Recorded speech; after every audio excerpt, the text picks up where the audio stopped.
can just picture the cringe right now. Resident Evil 3.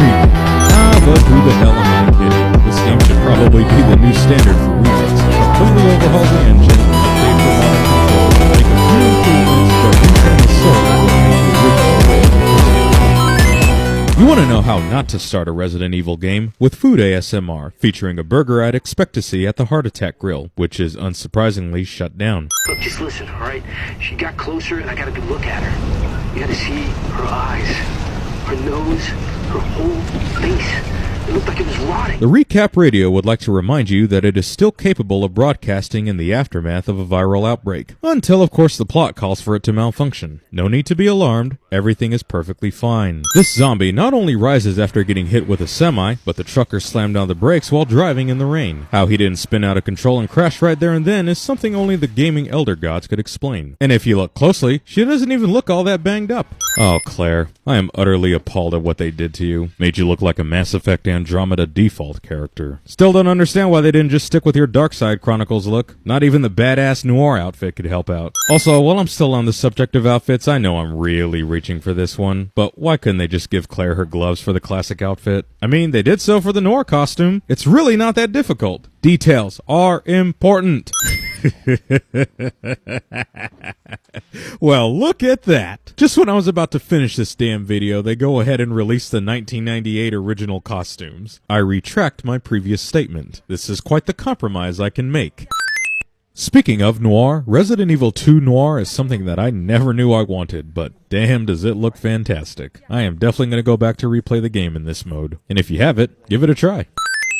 Why does everyone think I'm gonna get in trouble? Allison Court isn't voicing Claire Redfield. Look, I can deal with the fact that there's no fixed camera angles and tank controls. I've accepted that. But at least make the damn voices somewhat memorable so that I'm not face-palming every time they open their damn mouths. Why does everyone think I'm gonna get in trouble? I don't know, Claire. You tell me. You're the one packing heat, which you will not logically get from the glove compartment of a police car. Now this is one retcon that never made any sense and is stupid at a high degree. Yes, we are home to a big bad corporation that caused a major outbreak and already screwed up once before at a mansion. No way could this ever come back to incriminate us. This little section here is clear. However, in just a few moments, a zombie will appear in it. As it seems to be the case with any work of fiction involving zombies, it's not complete without some teleporting dead. See, it was somewhat charming in the original when Claire was befuddled when she interrupted a zombie feast. Not so much here. You clearly saw someone else got chomped on before entering here. This is clearly not normal human behavior. You know what's funny? You can empty Leon's entire clip while he's in the convenience store, but once he escapes, he'll still have one bullet left to save Claire. Gotta love the power of that cutscene magic. Yeah, that headshot was a random chance. Zombies usually won't go down with one headshot in-game. There's that teleporting dead again. I see that it's still convenient that Leon and Claire can just drive into town without passing through a blockade. Or did it collapse on the same day that they arrived in this one as well? What if we're the only ones? What if there's no No, survivors? there's survivors. It's a big city. Yes, one that strangely gets bigger with each interpretation, which would actually make sense if we lived in an alternate timeline where Raccoon City wasn't overrun by the undead. I cannot be mad at all that Claire gets her revolver without having to obtain a special key in Scenario B. Getting to play as Red Dead Redfield makes me love Claire even more than I already do. David, Marvin, you there? I found a way out. It's in here. You do know you can just go through the front door, right? Go to the front gate, pop some zombies, clear the way, and escape. There's no reason for you to escape through this parking lot. What's worse is that the game tries to cover its ass by blocking off the front door later on, as if there wasn't already an outbreak before Leon and Claire arrived, and as if the close-to-death Marvin managed to create the blockade all by himself. The hallway this officer is in leads directly down to the basement parking garage. Yeah, it's locked, but you'd be hard-pressed to convince me these officers don't know the layout of their own damn police station, and that's coming from me. Just like its original, this game couldn't resist having the rule of three cliche. Dumb limitations continue to be one of the great enemies of Resident Evil protagonists. Mr. X looks like Nick Valentine got juiced up on some of those delicious T-virus steroids. This door is heavily boarded up, yet zombies will bust through it in just a few moments. But the little boards you pick up throughout the game that aren't so hefty will do the trick. I'm just gonna say this right now, the body physics and gore in this game are impeccable. A new standard has been achieved in horror games, and every other developer from here on out is gonna have a lot to measure up to. Watch out! I see that my boy Marvin is a big fan of the saving the hero in the nick of time cliche, which is odd since I explored the entire lobby beforehand and he was nowhere to be found. I'm sure you did what you could, Leon. Does anyone know what started this? Really? Just like that, huh? Leon just automatically transitions into his police uniform when there are no lockers around and all the doors are locked with a spade key? Actually made more sense in Leon's scenario B where he did get his uniform in a locker. So nobody knows what caused this? There's a lot of theories. But all I know for sure is that this place is crawling with zombies. Hey Marvin, how come you never mentioned the mansion incident like you did in the original? It's not like you had STARS members conducting an investigation on it or anything. We probably need this. Boy, does this scene look even more ridiculous if you wear the original costume, cause Claire couldn't possibly use that knife attached to her vest. The most pathetic jump scare imaginable. So, we're not going to get any context for this scene this time, huh? No police officer being overrun by zombies and accidentally shooting the pilot that causes them to crash? Just a random occurrence, huh? I take it you don't have the key. No, I don't. It's good to see your face, though. How are you holding up? You know, Claire, you can drink that rainwater if you're feeling that thirsty. You find your brother? I did actually. He's... No, Claire, you found information that Chris is in Europe. That's not the same thing as actually finding him. I tried, Leon. But I couldn't stop it. Marvin, you might as well just say, sorry, Leon, I'm the black guy in this horror story, therefore I am obligated to die. We can't let this thing spread. We can't let this thing spread, even though the entire city is already screwed and infested with zombies, making my entire statement pointless. So one really cool thing about this game is the defense items that were introduced in Resident Evil 1 Remake return. And better yet, the combat knives you obtain actually have weapon degradation, forcing you to carefully strategize, ultimately bringing us back to our survival horror roots. Ah, don't I just love it when everything comes full circle. So, when starting scenario A, you find your way to the police station, try to help a police officer, watch him die, get saved by Marvin, search for the spade key, hear their helicopter crash, and end up meeting Leon or Claire outside. When you start scenario B, you automatically end up at the police station, hear the helicopter crash, and meet up with Leon or Claire. That is quite the time jump, even if both of these scenarios aren't happening simultaneously. You need help. Why? He's right behind you. Sherry says this before Birkin actually appears behind Claire. Behold, ladies and gentlemen, both Claire and Leon get to fight Birkin at this stage in the game, even though one of them should have already dealt with him in scenario A. So where's your dad? He, worked with my mom, but he's gone. Wow. Both of my parents are gone. It's just me and my brother. Aw, how adorable. They're essentially bonding over the dead parent cliche. Tie her. Okay then. You tie her up now or she dies. Sherry, come here. What are you gonna do to her? None of your fucking business. So you know all that subtle creepiness Chief Irons had in the original? Yep, let's just completely eliminate it while doubling his wickedness and douchebaggery. That'll make him a more compelling villain. Sherry loses the pendant even though it was wrapped around her neck, and somehow Chief Irons didn't notice it. I see that Ada is also a fan of the saving the hero in the nick of time cliche. Ada wears sunglasses at night. Lower it. Yep, just like I had thought. Ada lost a lot of her seduction and charm once Sally Cahill left. Lower it. FBI. It's always super easy to create a fake FBI badge in fiction. FBI, huh? What's going on here? Sorry, that information's classified. Sure, all of Raccoon City has fallen into chaos and overrun with zombies. I'm sure you'll be able to keep that information classified for long, especially when you reveal Ben was your informant in just a few minutes. Just like in the original game, Leon somehow reaches Ben before Ada, even though Ada went before him. Irons. You mean Chief Irons. Is he still around? Who cares? He's the bastard that locked me in here. I'm sure he had a good reason. He did. I was about to blow the whistle on his dirty ass. If you were going to blow the whistle on him, why did he leave you with the parking permit and kept you alive? He's already shown he's not above murder, and leaving you with the only way to escape, regardless of locking you in a cell, is quite the oversight. I was about to blow the whistle on his dirty ass. Yeah, you might want to rephrase your words there, Ben. If you play Claire A, Leon B, the kennel will be destroyed out of order. It'll be ravaged by lickers when you first go through it, and then be perfectly fine the second time you go through it. Guess I didn't take into consideration those of us who weren't going to be suckered by by advertising. You want to know what made Mr. X so terrifying in the original? That he only showed up in one scenario. Kind of diminishes the scare factor when he shows up in both scenarios in this game, often in the same spots.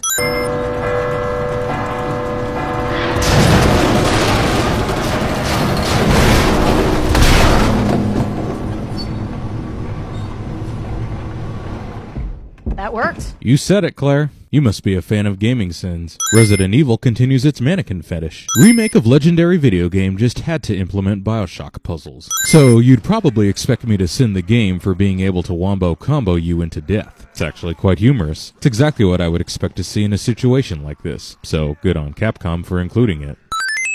So you know one of the only bad parts of the original Resident Evil 2? Yeah, let's make that segment longer and put a forced stealth segment in it as well. I don't know what's more insulting, Chief Irons locking up Sherry in a room with an easily accessible hole in the wall only blocked off by duct tape and cardboard, or Chief Irons locking up Sherry in a room where she can solve a puzzle that gives her scissors to access said hole in the wall only blocked off by duct tape and cardboard. It's a sin either way.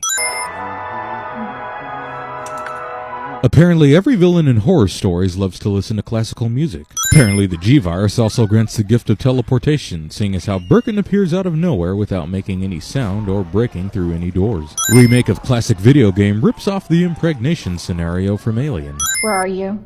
The orphanage. The orphanage. Where is that? In the neighborhood.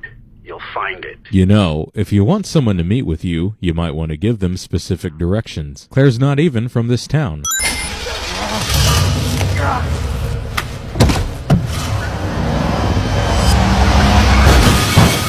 This is getting old. Saving your ass, that's twice. Says the woman who has basically been camping out here waiting for this incident to occur. I mean, you do have your own investigation to conduct. And you'll even say in a few moments that Ben's recording did not include crucial information for you. Nothing dies down here. Except for that Cerberus you killed when saving Leon, and Ben, whose dead body you saw firsthand. Even in a remake of Resident Evil 2, they somehow managed to slip in a forced walkie-talkie segment. Well, what exactly are you looking for? More info on the people responsible for this mess. Not exactly the best lie to make when you end up explaining what happened in just a few minutes. Heard of the Umbrella Corporation? They're a pharmaceutical company secretly making bioweapons. They have a virus. It turns people into indestructible monsters. What about you? Trying to save the world? Yeah, well, someone's got to get word to the authorities. We need reinforcements to save this city. Leon, take a good look around you. The city is already decimated. You can only be naive for so long before you start looking ridiculous. Road's out. Did you really need to go to the edge of the gap to confirm that? So, instead of Kendo being a creepy pervert like he was in the original, they decided to make him a grieving father. Nice try, but I know a poor attempt to get a cheap emotional reaction when I spot it, especially considering we already have a child in Sherry that I'm already invested in saving. Well, it's not a modern Resident Evil game unless Leon is running away from something while facing the camera. Come on, Leon, wave that Wiimote.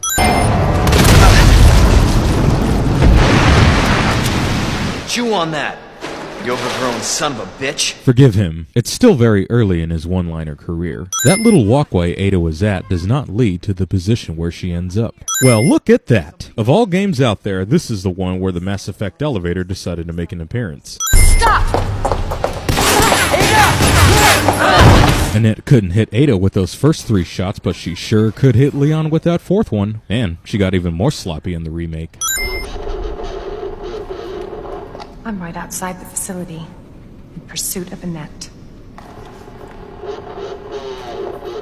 There is no reason why we shouldn't be able to hear the other person on the radio. Otherwise, Ada shouldn't even be able to get a signal this deep underground. Yeah, this technology is a little too advanced for 1998. Besides, seems like every AAA game these days needs to have some sort of see-through line-of-sight hacking mechanic. So as we'll find out, the Green ID wristband is for visitors and basically acts as a guest pass for touring Umbrella Laboratories. Why Umbrella would issue guest passes when they've clearly been conducting illegal experiments in said laboratories is anyone's guess. You don't cooperate, I'll get a sample from the nest. But that's your plan anyway. No use in threatening her when she's already tried to kill you twice. You know, with that wound and being trapped in a sewer, it's a wonder how Ada doesn't naturally get infected. The front door to the orphanage is open, even though it was chained up when Sherry attempted to escape. I'm not gonna lie, seeing Mr. X get wrecked by Birkin is one of the most badass moments of the entire game. So much so that I'll take off a few sins.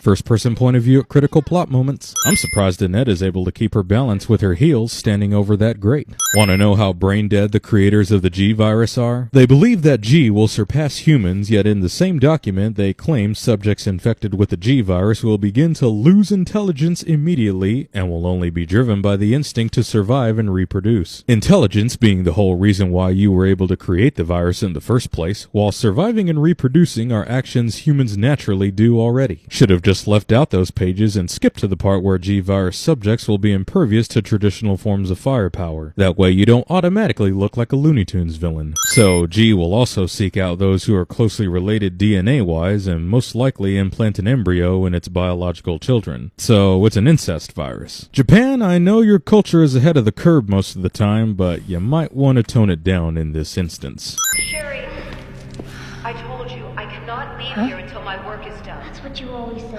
Annette is talking to Sherry, who is trapped in a sewage disposal. So nobody's going to question why there's a comm system installed in a sewage disposal? They tried to cover their bases by using a digital video cassette, but GoPros didn't exist back in 1998. Both Leon and Claire have the misfortune of solving the same damn chess puzzle. And they both get to fight Birkin in the sewer, despite the fact that there should already be a destroyed ceiling in the power room during Scenario B. Sherry ends up having a G-Virus embryo implanted in her, and Annette ends up blocking her in this sewage disposal. Yet she won't insist on curing Sherry until Claire gets involved, even though she already had the means to do so.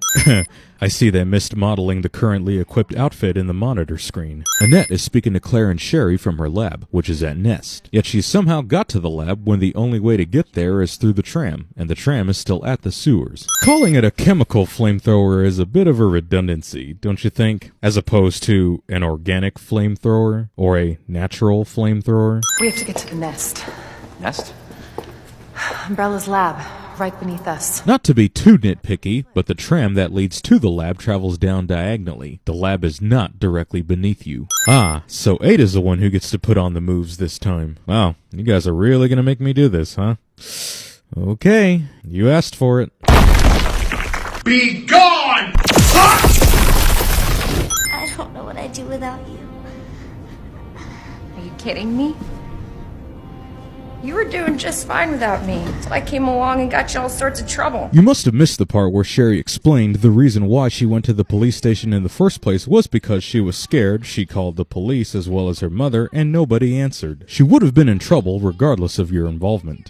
I know it seems like your mom doesn't care, but Yes, Claire, that is exactly the case. Annette made up any excuse she could as to why Sherry went to the police station and didn't even bother to treat her until you pleaded with her. there's gotta be something here. Antiviral agent.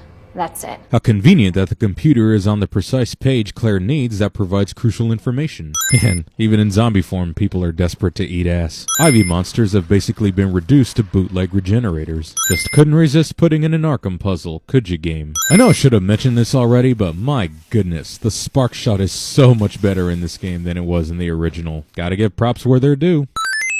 Kind of strange how you have Umbrella employees panicking over how to stop Plant 43, yet there's a solution and formula to create herbicide that stops Plant 43, meaning they had already taken the necessary precautions, but didn't act on them. Dr. Birkin, you'll come along with us quietly. You think I didn't know you were coming? I mean, clearly not. Otherwise you would have been more prepared. That or you wouldn't have been caught in the first place.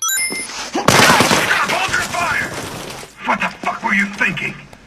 Our orders were to bring him in alive! Way to ruin Hunk's character, you bastards. What makes him so badass is that he always keeps his cool. He's calm, cold, collective, and callous. He doesn't lash out at his subordinates regardless of their incompetence. Also, his orders were not to bring Birkin back alive. The order was to obtain the G-Virus at any cost. Why they changed it to apprehending Birkin being the primary objective is eye-rolling to say the least. Now this is a sin of convenience if I ever saw one. Sherry's pendant is the key that accesses the storage containing the antivirus, meaning Annette would have never been able to treat Sherry if Claire didn't stay. And it makes even less sense for Leon. Leon, where the storage is already opened, despite him not having a pendant and this entire west area being locked off until now. Annette, you were not injured the last time Claire saw you. Game really needs to make up its damn mind. You can't have A and B scenario canon while at the same time making certain situations inconsistent, like having Claire and Leon engage in the same Birkin boss fight at this stage in the game.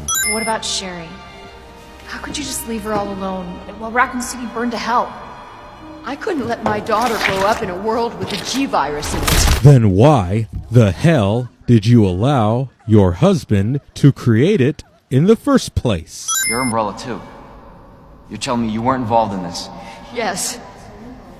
But we never meant for this to happen. I believe what you meant to say was, we never meant to cause a massive outbreak that ended up killing many innocent people. Nobody creates a mutagenic virus with good intentions. Wouldn't be a modern Resident Evil game without a boss that has obvious weak spots. Target has been neutralized. After this boss battle with Birkin, the computer says target neutralized, and that doesn't make any sense. This is a laboratory conducting experiments with viruses, not a military mission or covert government operation. Attention, unauthorized removal of a level 4 virus detected. Well, isn't that perplexing? The computer can detect who is unauthorized to remove the virus, but not who is unauthorized to access the storage containing the virus in the first place. What does that mean? It's a self-destruct code. In case the G-virus leaves the building. Well, the city is already devastated because of the viral outbreak. It's a little late for that procedure. So all this time, Ada could just use the EMF visualizer to hack through security clearance. So what the hell was the point of her obtaining the ID wristband in the incinerator? Why couldn't you just hand over the sample? As I realized, as much as I wanted to trust you, I didn't. Hey morons! The self-destruct system has been activated. It would be best for you to evacuate immediately. Annette was able to shoot Ada even though Leon was directly in front of her when she took the shot. Ada falling to the depths is head-scratching to say the least. Those of us who have played the original know this is complete bullshit. The only way she could have survived is if she used her trustworthy grappling hook, which makes me wonder why she never used it when we were controlling her. And she would have had to have pulled that off and escape with an injured shoulder and leg. Leon was somehow able to communicate with Claire even though these monitors were turned off. The lever was just to activate the train, not the comms.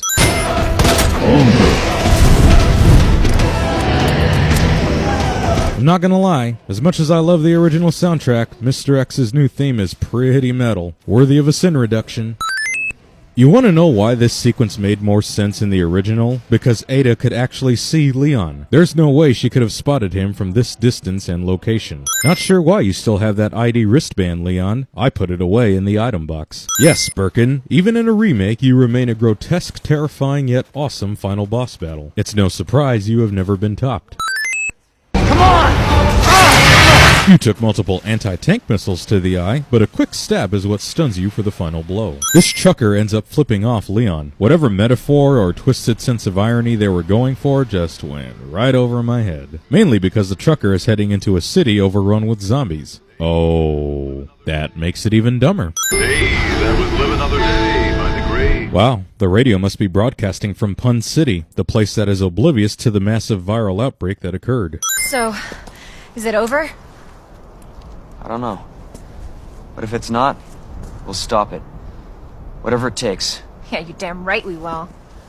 As long as we stick together, we'll be fine. The real sin here is that this is not how things end up. Unless Capcom pulls a Flashpoint and remakes every Resident Evil game in an alternate universe where Claire and Leon do end up partners, they need to piss off with this false hope. Hey, you guys can adopt me. Sherry seems way too happy for a child who just had both of her parents killed and barely made it out of this ordeal alive. Riding, or in this case walking off into the sunrise cliche.